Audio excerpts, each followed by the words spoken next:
कुछ ही दिन बचे हैं, इस बार होली पर घर आऊंगा। टाट एस्बेस्टर का घर पुराना हो गया है, एक नया घर भी बनवाएंगे। ये आवाज थी संदीप निषाद की, जिसने अपनी पत्नी, पिता और बड़े भाई को होली पर घर आने का वादा किया था। प्रयागराज हत्याकांड में उमेश पाल के सामने ढाल की तरह खड़े रहने वाले बॉडीगार्ड संदीप निषाद काफी समय से उनके साथ थे। इतना ही नहीं, राजू पाल हत्या मामले में गवाह भी थे। जिस समय उमेश पाल की हत्या को अंजाम दिया जा रहा था, संदीप निषाद उनके साथ थे। चारों तरफ गोलियां चल रही थी, लेकिन संदीप वहां से भागे नहीं। उन्हें कई गोलियां लगी और आखिर इलाज के दौरान उनकी मौत हो गई। संदीप आजमगढ़ के अहरोला वसईपुर गांव के रहने वाले थे। जिस होली पर घर आने का वादा किया था, उस होली से महज कुछ दिन पहले उनकी लाश आई।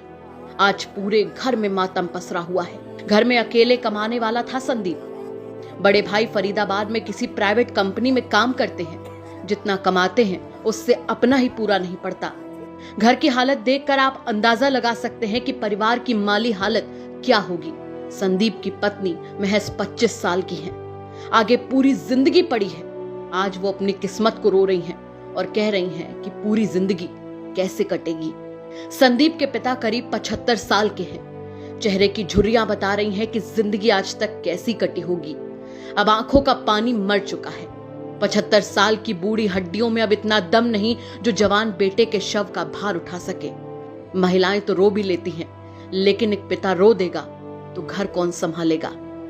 संदीप के पिता इंसाफ मांग रहे हैं। कह रहे हैं कि जो हश्र मेरे बेटे का हुआ, वही हश्र उन दरिंदों के साथ भी होना चाहिए जो इन आंसुओं के लिए जिम्मेदार हैं। संदीप के पिता संतराम निषाद को अपनी बहू की फिक्र है, इसीलिए सरकार से एक नौकरी, एक घर की मांग कर रहे हैं। बेटा तो वापस नहीं आएगा, लेकिन आगे की जिंदगी भी तो है।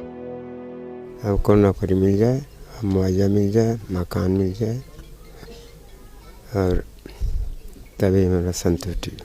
और जिस तरह मेरा बेटा बलिदान हुआ है, उसी तरह बलिदान करवाना चाहिए जी, तभी मुझको शांति मिलेगी। मुख्यमंत्री ने कहा है कि 24 घंटे के अंदर जी अपराधियों को मार गिराएगा जी।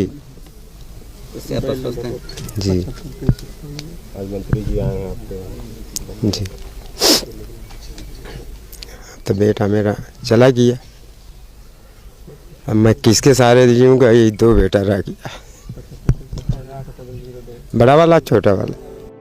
आजमगढ़ इंडिया टीवी 18 की रिपोर्ट।